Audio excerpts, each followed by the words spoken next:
The space station called Horizon's Edge floated near a dying star. It was old and dirty and full of creatures from 100 different worlds. Traders came here. Smugglers came here. People who wanted to disappear came here. The station did not ask questions, and that was why Yuna liked it. Yuna was a human woman with short black hair and tired eyes. She had been a military medic once, back when she was young and still believed in things like honor and victory. Now she was 32 years old, and she believed in very little. She worked as a healer on the station, fixing broken bones and stitching wounds for anyone who could pay. She did not care if her patients were criminals or saints. Blood was blood, and pain was pain. Her brother Taiho worked on the station too. He moved cargo from ship to ship, loading and unloading boxes that he never asked about. He was older than Yuna by 3 years, with broad shoulders and a scar across his chin from a fight he never talked about. He worried about his sister constantly.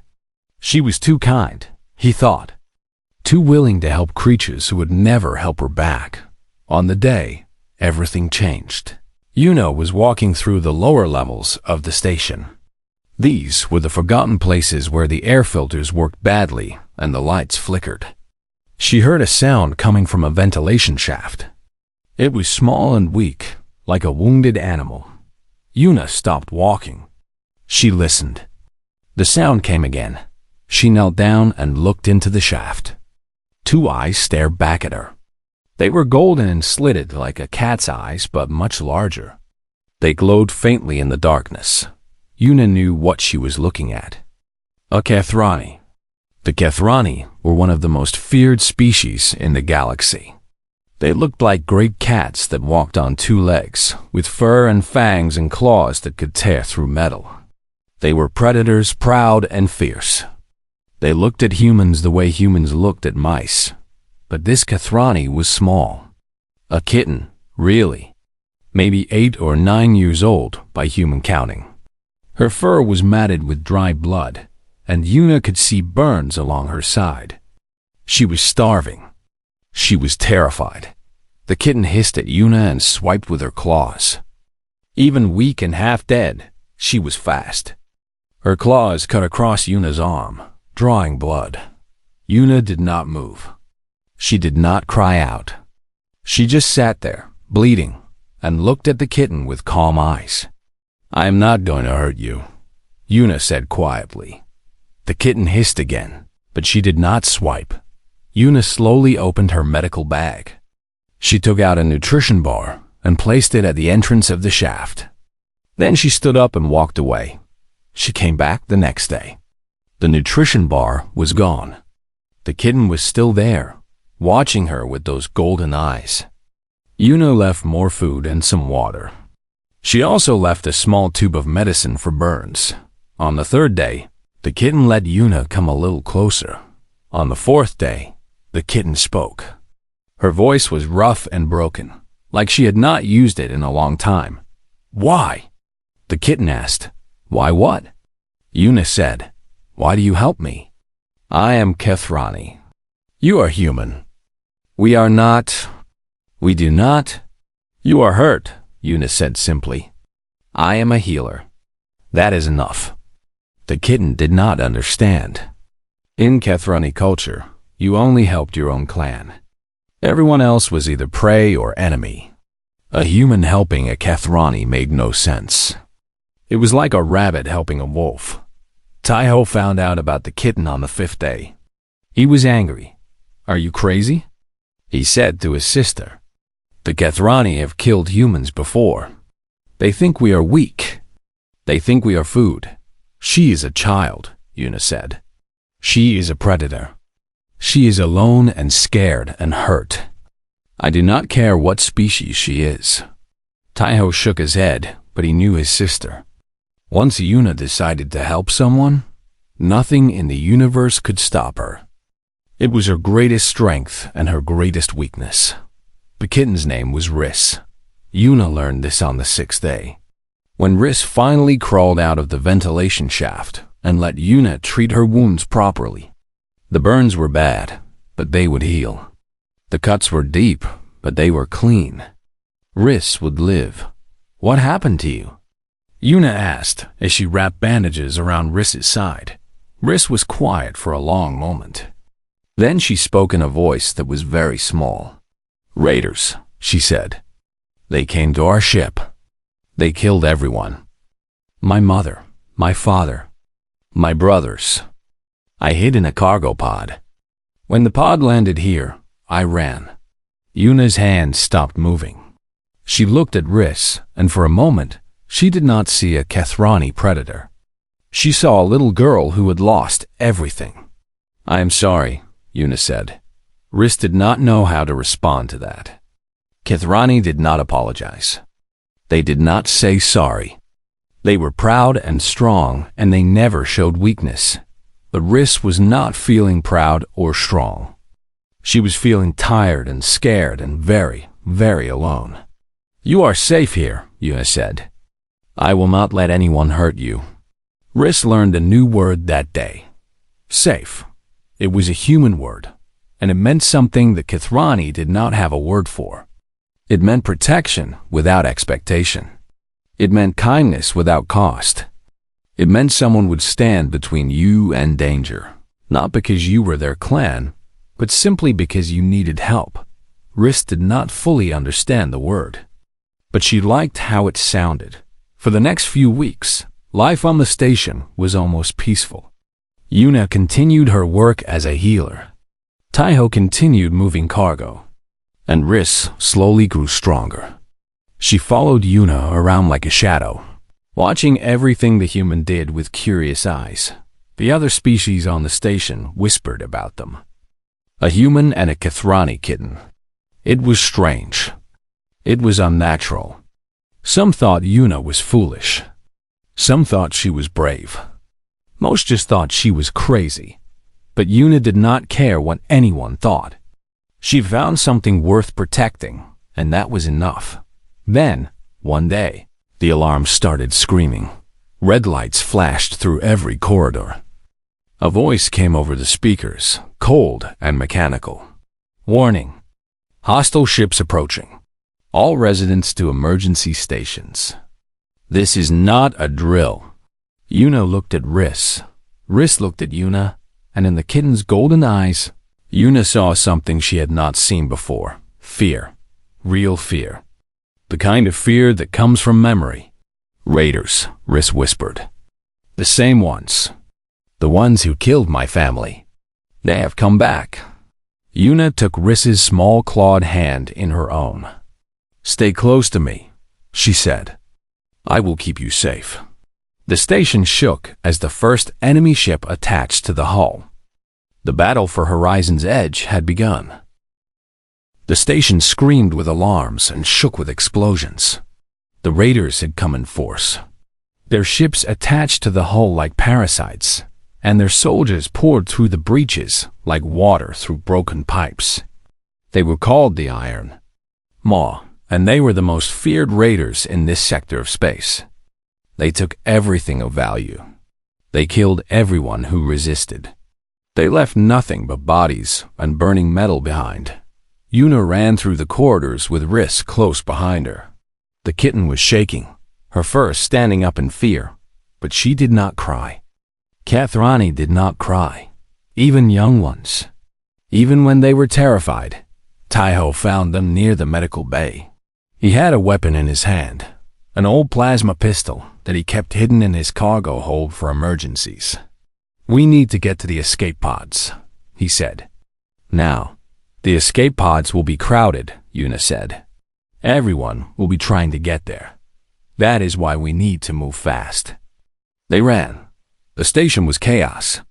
Species of all kinds were pushing and shoving, trying to reach safety. Some were fighting. Some were dying. The smell of smoke and blood filled the air. They reached the escape pod bay just as a group of Kethrani were boarding one of the larger pods. Yuna recognized one of them, Elder Vorith. He was a diplomat, old and gray-furred, with the proud bearing of someone who had never known hardship. He was surrounded by his guards and assistants. Riss saw him too. Her eyes went wide. "Elder Vorath," she called out. "Please, take me with you." Vorath turned and looked at her. His eyes were cold and distant. "Who are you?" he asked. "I am Riss, of the Moonfire clan. Raiders killed my family. I am the last one. Please, Elder. I am Kethrani. I belong with my people." Vorath studied her for a long moment. Then he shook his head. "The Moonfire clan is dead," he said. "You have no clan. You have no family. You have no honor. By our law, you are already dead. I will not take a ghost onto my ship." Riss stood frozen. She did not understand. She was Kethrani. She was one of them. How could he leave her behind? Una stepped forward. Her eyes were hard, and her voice was harder. "She is a child," Una said. "She has done nothing wrong. You cannot abandon her." Vorath looked at Una like she was an insect that had learned to speak. "You are human," he said. "A prey species. You do not understand our ways. You do not have the right to speak to me. I have held dying soldiers together with my bare hands while their blood burned through my gloves," Una said. Her voice did not shake. Her eyes did not look away. "I have watched friends die in my arms because I could not save them fast enough. I have walked through fire and war and death. Do not lecture me about strength, Elder. Do not tell me I am soft." For a moment, something flickered in Vorith's eyes. Surprise, maybe. Or confusion. He had never met a human like this. Humans were supposed to be weak and timid. They were supposed to bow and run. But then the moment passed and Vorith's face became cold again. "The kitten is not my concern," he said. "She is yours now, human. Keep her if you want. I do not care." He turned and walked into the escape pod. The doors closed behind him.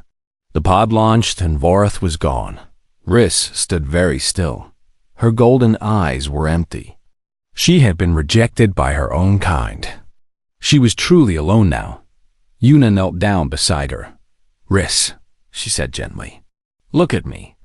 Riss looked. Her eyes were wet, but no tears fell. Kethrani did not cry. "He was wrong," Una said. "You are not dead. You are not a ghost. You are here, and you are alive, and that means something. It means everything." "But I have no clan," Riss whispered. "I have no one." Una took the kitten's clawed hand in her own. "You have me," she said. "You have Taiho. We are your clan now. Do you understand?" Riss did not understand. Not really. But she held onto Una's hand anyway, because it was the only thing keeping her from falling apart. An explosion shook the station, closer this time. The raiders were pushing deeper into the structure. Screams echoed from nearby corridors. Taiho checked his weapon. "We cannot stay here," he said. "The pods are all gone or destroyed. We need to find somewhere to hide until help arrives." "Help might not come," Una said. "Then we hide until we figure something else out." They moved through the station, avoiding the main corridors where the fighting was heaviest. Taiho led the way, his pistol ready. Una kept Riss between them, protected. They found a small storage room and barricaded the door. Inside, they found a few other survivors. A young human engineer named Jiwoo, who had been doing repairs when the attack started. 2 alien merchants from a peaceful species, shaking with fear.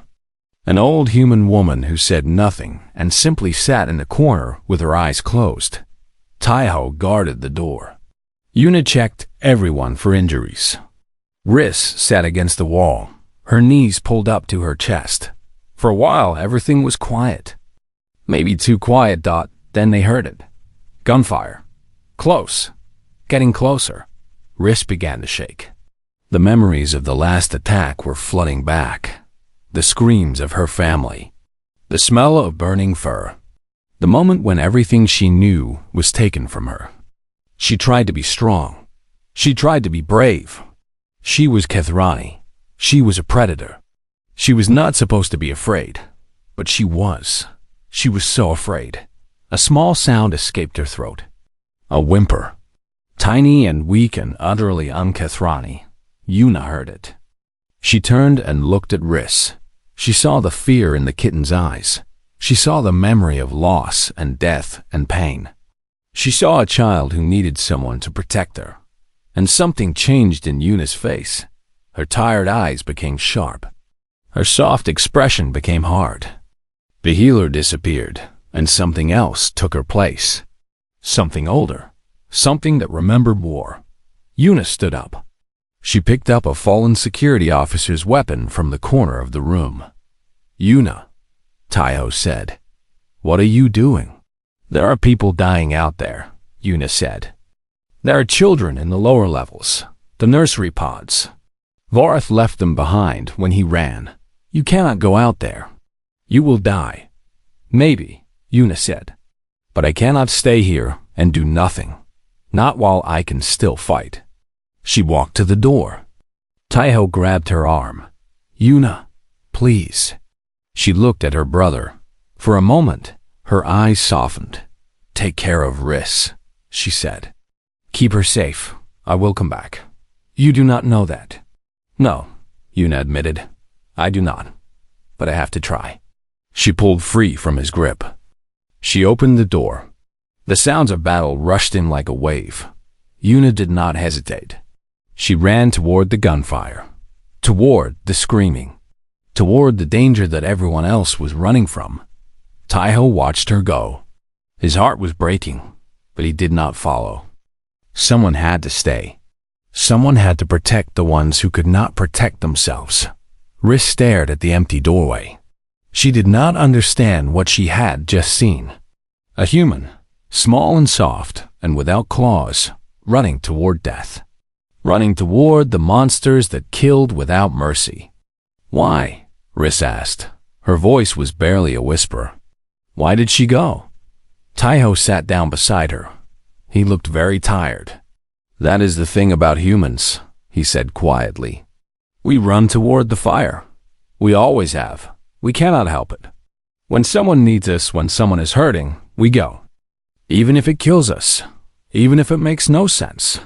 Riss did not understand, but she remembered the sound of Yuna's footsteps running into the darkness. She remembered the look in the human's eyes, and for the first time, Riss thought that maybe humans were not prey after all. Maybe they were something else entirely. The corridors of Horizon's Edge burned. Smoke filled the air so thick that Yuna could barely see. She moved through the chaos like a ghost, her weapon ready, her eyes scanning every shadow. She found Dawan near the central hub. He was a human mercenary, old and scarred, with gray hair and eyes that had seen too much death. He ran the station security, and right now, he was losing badly. Only 6 of his officers were still alive. The rest were dead or missing. "Yuna?" Dawan said when he saw her. "What are you doing here? You should be at the escape pods." "Pods are gone," Yuna said. "Where do you need me?" Dawan looked at her for a long moment. He remembered her. She had patched up his men many times before. He knew she had been a military medic. He knew she could fight. "Lower decks," he said. "There are civilians trapped down there. The raiders are pushing in from 3 directions. We cannot hold them all." "Then we do not hold them all," Yuna said. "We hit them where they do not expect it. We make them afraid." Dawan almost laughed. "Make the Iron Maw afraid? With 7 people?" "8, Yuna said. And yes, they moved out. Yuna took point, moving faster than the others expected. She was not a soldier anymore, but her body remembered. Her hands remembered. The weapon felt natural in her grip, like an extension of her arm. The first raiders they encountered were in a storage corridor. 4 of them, wearing heavy armor, carrying weapons that could punch through walls. They were not expecting resistance. They were expecting scared civilians running for their lives.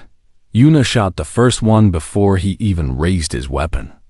The second one turned toward her, and she shot him too. The third one tried to take cover, but Doan's officers caught him in crossfire. The fourth one ran. Yuna let him run. Let him tell his friends that someone was fighting back. They pushed deeper into the station. More raiders. More fighting.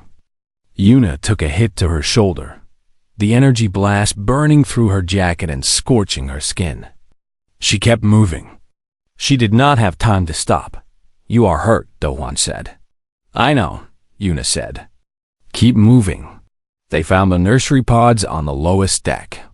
3 Kethrani kittens, younger than Riss, huddled in a corner. Their caretaker was dead, killed trying to protect them. The kittens were hissing and crying, their small claws scratching at anyone who came close. Yuna knelt down in front of them. She did not touch them. She just spoke, soft and calm. "I know you are scared," she said. "I know you do not know me. But I am going to get you out of here. I'm going to keep you safe. Do you understand?" The kittens did not understand her language, but they understood her voice. They understood the look in her eyes. Slowly, carefully, they stopped hissing. Yuna gathered them up, one in each arm, one clinging to her back. They were heavy, and her shoulder was screaming with pain, but she did not complain. "We need to get back to the safe room," she said. Now, they started moving, but the raiders had caught up with them. A squad of 10 blocked their path, led by a huge reptilian creature in black armor. He carried a weapon that looked like it could cut through steel. The creature spoke. His voice was deep and cold. "The human female," he said. "My commander wants to speak with you." "Tell your commander I'm busy," Yuna said. The creature laughed. "You have killed many of my soldiers. Commander Krell is impressed. He wants your skull for his collection. He can come get it himself." The creature raised his weapon. Yuna moved. She was not faster than him. She was not stronger. But she had fought in wars that the creature had never heard of. She knew how to use the environment. She knew how to make bigger enemies stumble. She fired at the ceiling, bringing down a section of metal and wire. The debris hit the creature, knocking him off balance. Yuna ran, the kittens clinging to her, Doan and the others covering her retreat. They lost 2 officers in the fighting. The others were wounded. Yuna herself was hit twice more, once in the leg and once in the side. She kept moving. She could not stop. Not yet back in the safe room, Taiho was waiting.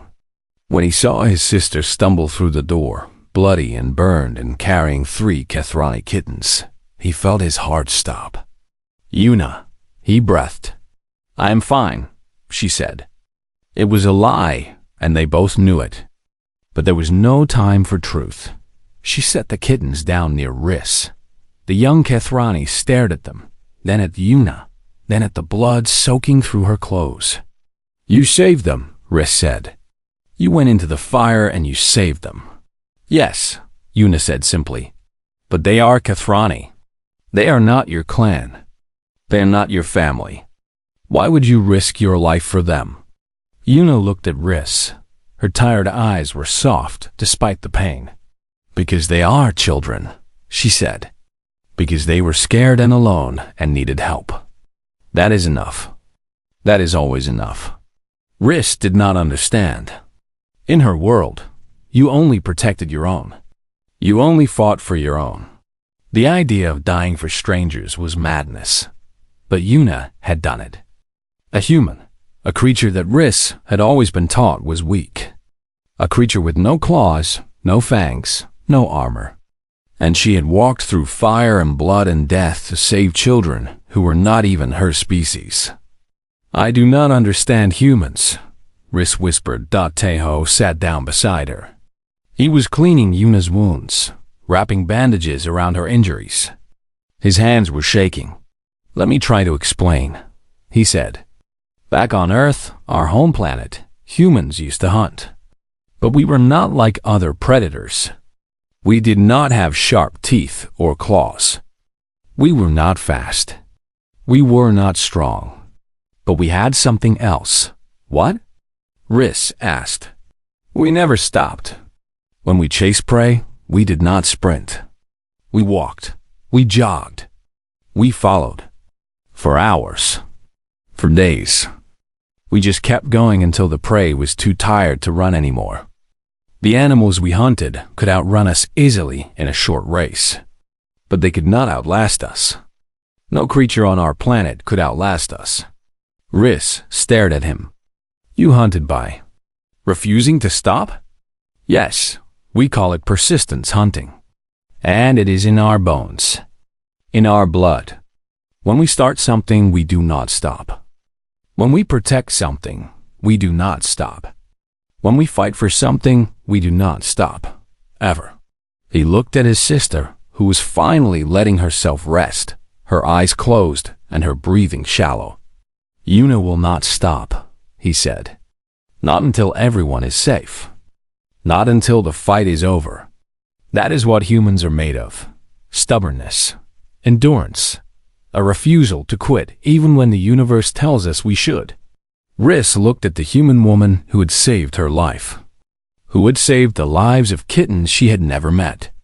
Who had walked through fire because she simply could not do anything else. And for the first time, Riss felt something new in her chest. Not fear. Not confusion. Respect. In another part of the station, Commander Krell received a report. His soldiers had been killed. 14 of them. By a single human female. Krell was a massive reptilian creature, covered in scars and trophies from 100 battles. He had killed warriors from every species in the galaxy. He had never lost a fight. And now a human, a soft little human, was making his soldiers afraid. Krell smiled. His teeth were like knives. I want her, he said. Bring her to me alive. I want to see what she is made of before I take her skull. His soldiers moved out. The hunt was on, but they did not know that they were not hunting prey. They were hunting something far more dangerous. Yuna woke to the sound of distant gunfire. Her body screamed with pain. Every wound, every burn, every bruise reminded her that she should not be moving. But she stood up anyway. Taiho tried to stop her. You need to rest, he said. You have lost too much blood. Your leg is barely holding you up. The raiders are still out there, Yuna said. They will find this room eventually. We need to move. Or we need to fight. You cannot fight. Not like this. Yuna looked at her brother. Her eyes were tired, but there was iron in them. Then I will slow them down, she said. I will give you time to find another way out. There must be maintenance tunnels somewhere. Service routes. Something. Yuna, no. Taiho, yes. Someone has to do this. And I am the one who can. Before Taiho could argue more, a woman spoke up from the corner of the room. Her name was Sujin. She was a diplomat, someone who had spent her life talking instead of fighting. She had never held a weapon. She had never seen real violence until today. I will go with her, Sujin said. Everyone stared at her. You cannot fight? Taiho said. No, Sujin agreed. But I can help. I can watch her back. I can carry supplies. I can do something. I am tired of sitting here and waiting to die. Yuna looked at the diplomat. She saw fear in Sujin's eyes, but she also saw determination. Sometimes that was enough. Stay behind me, Yuna said. Do exactly what I tell you. If I say run, you run. Understood? Sujin nodded. They left the safe room. Jiwo, the young engineer, stayed behind with Taiho. He was working on the station's communication system, trying to send a distress signal. It was their only hope. Riss watched Yuna go. Again. The human was walking toward danger. Again. Even broken and bleeding and half dead. I did not understand. Riss said quietly. Neither do I, Taiho admitted. But that is my sister. That is what she does. Yuna moved through the station's lower levels. She knew the raiders were hunting her now. She had heard their communications on a stolen radio. Commander Krell wanted her alive. He wanted to make an example of her. Good. Let him come. She found a defensible position in the engineering sublevel. Pipes and machinery everywhere. Narrow passages. Bad lighting. The perfect place for an ambush. Sujin stayed hidden in a maintenance closet. Yuna gave her the radio. If something happens to me, Yuna said, contact Taiho. Tell him where you are. He will come for you. Nothing will happen to you, Sujin said. Her voice shook. Yuna almost smiled. Maybe, but just in case. She waited. She did not have to wait long. Commander Krell came with 6 of his best warriors. They moved through the engineering level like shadows, their weapons ready. They were professional killers, trained in 100 different ways to end life, but Yuna had been trained too. And she had something they did not have. Desperation. Stubbornness. A complete refusal to die. She hit them with everything she had. She used the environment against them.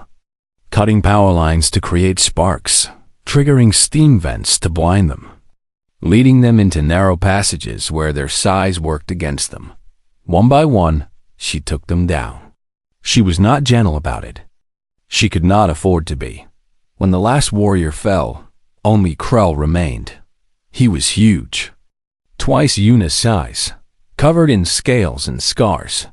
His eyes were cold and hungry, like a predator that had finally found worthy prey. You are impressive, Krell said.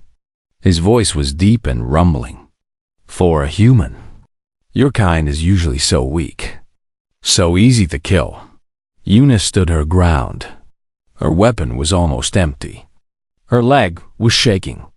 Her vision was starting to blur from blood loss, but she did not run. Let me tell you something about humans, she said. We are not the fastest. We are not the strongest. We do not have claws or fangs or armor. But we have something else. What? Krell asked. He was amused. He thought this was a joke. We do not stop, Yuna said. Back on our planet, we used to hunt by following our prey. We would walk after them for hours, days. We never caught them in a sprint. We did not need to. We just kept following, walking, jogging, never stopping. Until eventually, the prey's heart gave out from exhaustion. We call it persistence hunting. Krell's smile faded slightly. He had never heard of such a thing. You cannot outrun a human, Yuna continued. You can only outlast us. And you cannot outlast us. Because we do not quit. We do not give up. We do not stop. Ever. Even when we are broken. Even when we are dying. We just keep going. Krell raised his weapon. Pretty words. But words do not stop bullets. No, Yuna agreed. But I will. He attacked. She moved. The fight was brutal and desperate.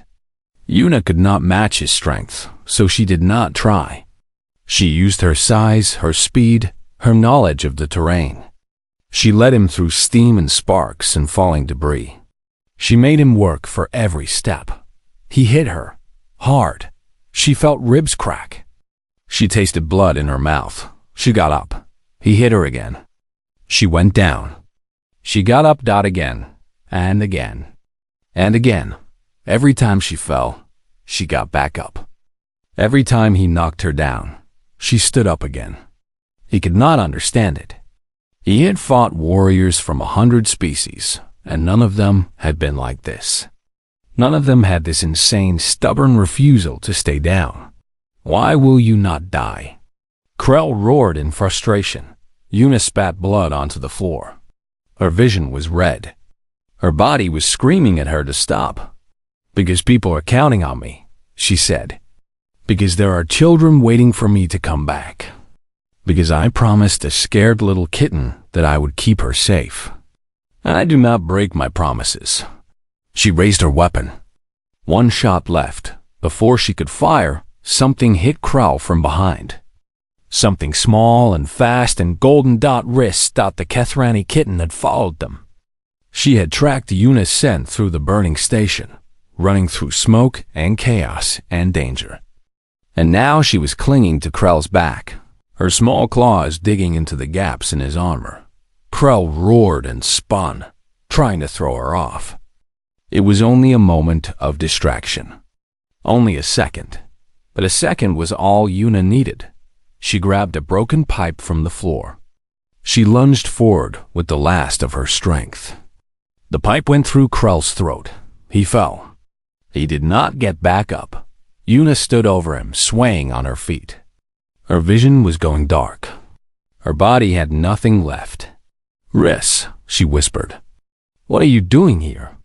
You should have stayed safe." Riss climbed off Krell's body. Her fur was singed. Her eyes were wide. But she was alive. "You saved me," Riss said.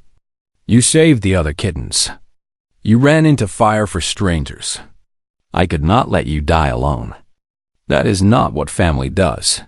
Yuna stared at her. Family. The kitten had called her family. "I thought Kethrani only protected their clan," Yuna said. "You are my clan now," Riss said. Her voice was fierce. "You said so, remember? You and Taiho. You are my clan." Yuna felt something wet on her face. Tears. She had not cried in years. "Yes," she said softly. "We are." Then her legs gave out, and everything went dark. The rescue ships arrived 6 hours after the fighting ended. They were from the Galactic Union, a coalition of species that kept the peace in this sector of space. When they boarded Horizon's Edge, they expected to find bodies and destruction. They found that? Yes. But they also found something else. In the engineering sublevel, they found Commander Krell, the most feared raider in the sector, dead on the floor with a pipe through his throat. They found his elite warriors scattered around him, all defeated. And they found Yuna. She was unconscious, her body broken and bloody. Her arms were wrapped around Riss and the 3 nursery kittens, shielding them with her own flesh. Even in unconsciousness, she had not let them go. Riss was awake. She was guarding Yuna, hissing at anyone who came too close. "It is okay," a medic said gently. "We are here to help. We will not hurt her." Riss did not move. Her small claws were out, ready to fight. "She is my family," Riss said. "I will not leave her." The medics looked at each other. A Kethrani kitten protecting a human. It was unheard of. It was impossible. And yet, here it was. They let Riss stay with Yuna as they carried her to the medical ship. Taiho was waiting on the ship. When he saw his sister, he fell to his knees.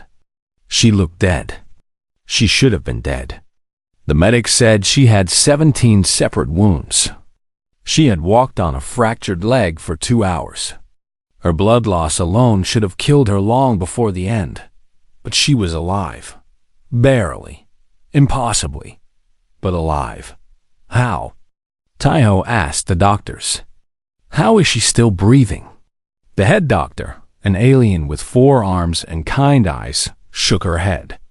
"I do not know," she admitted. "By every medical standard I know, she should have died hours ago. Her injuries were too severe. Her body had nothing left to give. But she kept going. She just refused to stop." Daohan was standing nearby. He had survived the attack with 3 of his officers. When he heard the doctor's words, he laughed quietly.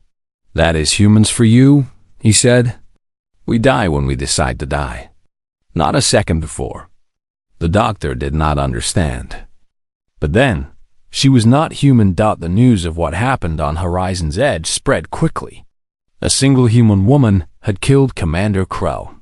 A single human woman had saved 3 Kethrani kittens while their own elder abandoned them. A single human woman had walked through fire and blood and death, refusing to fall until everyone she protected was safe. The story became a legend. The Kethrani High Council sent an official inquiry. They wanted to know how a prey species had done what their own warriors could not. They wanted to know why a human had risked her life for Kethrani children. Taiho delivered Yuna's response when she was still too weak to speak. "I did not save them because they were Kethrani," Yuna had said. "I saved them because they were children. That is all. That is enough." The council did not know how to respond to that. In their culture, you protected your own. Only your own. The idea of protecting strangers, of dying for people you had never met, was alien to them. Though maybe some of them thought it should not be. Elder Voroth heard the story too. He heard how Yuna had confronted him. He heard how she had saved the kittens he had abandoned. He heard how Riss had chosen a human as her family. He did not comment publicly, but they said he looked smaller after that, older, like something inside him had broken. 3 weeks after the attack, Yuna finally woke up. She opened her eyes and saw a white ceiling. A hospital room. Clean and quiet. For a moment she thought she was dead. Then she felt something warm and soft at the foot of her bed. She looked down. Riss was curled up there, sleeping peacefully. Her small body rose and fell with each breath. A soft purr rumbled in her chest. Yuna smiled. Her face hurt, but she smiled anyway. Taiho was sitting in a chair beside the bed. He was asleep too, his head resting on his arms. He looked exhausted. While Yuna reached out and touched his hand. He woke instantly. "Yuna," he breathed. "You are awake. You are actually awake. How long?" she asked. Her voice was rough. 3 weeks. The doctor said you might never wake up. They said the damage was too severe. Doctors do not know everything. Taiho laughed. It was a wet, broken sound, half laugh and half sob. "No," he agreed. "They do not." Riss woke up at the sound of voices. When she saw Yuna's eyes open, she jumped up so fast she almost fell off the bed. "You are awake," Riss said. Her voice was high and excited. "I knew you would wake up. I told them. I said humans do not die until they decide to. They did not believe me, but I knew." Yuna reached out and stroked the kitten's fur. It was soft and warm. "You should not have followed me," Yuna said gently. "You could have been killed." "You would have died if I did not," Riss said. "And you are my family. I could not let you die alone." Family.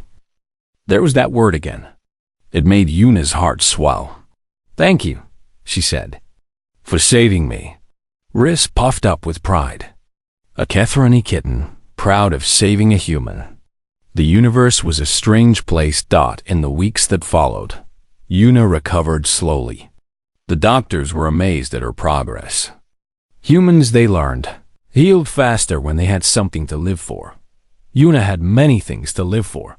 She officially adopted Riss under human law. It was the first interspecies adoption on record.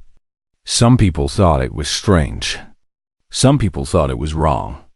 Most people thought it was beautiful. Riss did not care what other people thought. She had a family now. A real family. Not by blood, but by choice. And that was better. The 3 nursery kittens were returned to the Kethrani, but their families heard the story of how they were saved. Some of them came to thank Yuna personally. They did not bow or kneel, because Kethrani did not do such things. But they looked at her with new eyes. Respect. That was what Yuna saw in their eyes. Respect from a species that had never respected humans before. One day, a young Kethrani warrior came to visit Yuna in the hospital. He was tall and strong, with golden fur and sharp eyes. "I heard what you did," he said. "I wanted to see the human who killed Commander Krell." "Here I am," Yuna said. "Disappointed?" The warrior studied her. She was small. She was soft. She had no claws, no fangs, no armor. "No," he said finally. I am not disappointed. I am impressed. You are not what I expected. What did you expect? Prey, he admitted. I expected prey. Yuna smiled. It was a tired smile, but there was steel in it. That is a common mistake, she said. Humans look like prey. We are small and soft and weak. But we are not prey. We have never been prey. We are something different. What are you then? Yuna thought about it. She thought about the wars her species had fought, the disasters they had survived, the impossible odds they had overcome again and again throughout history. We are the ones who do not stop, she said. We are the ones who run toward the fire. We are the ones who protect strangers and fight for people we have never met. We are stubborn and foolish, and we break easily. But we do not stay broken. We get back up. We always get back up. The warrior nodded slowly. He understood now. Or at least, he was beginning to. Protectors, he said. That is what you are. Yes, Yuna said. That is what we are. He left after that. But Yuna knew he would remember. His people would remember. The galaxy would remember. Humans were not prey. They never had been. They were something far more dangerous. Something far more noble. They were protectors. Dot and Riss, curled up at the foot of Yuna's bed, finally understood. She had thought humans were weak. She had been taught that her whole life. But she had been wrong. Humans were not weak. They were strong in ways that Kethrani could never be. They were strong because they cared. Because they protected. Because they loved without limits and fought without surrender. Riss was proud to be part of a human family. She was proud to be one of them. Dot and somewhere in the stars, the story of Yuna and Riss spread. A human and a Kethrani kitten. A healer and a lost child. Two souls from different worlds, bound together by something stronger than blood. Dot. It was a story that would be told for generations.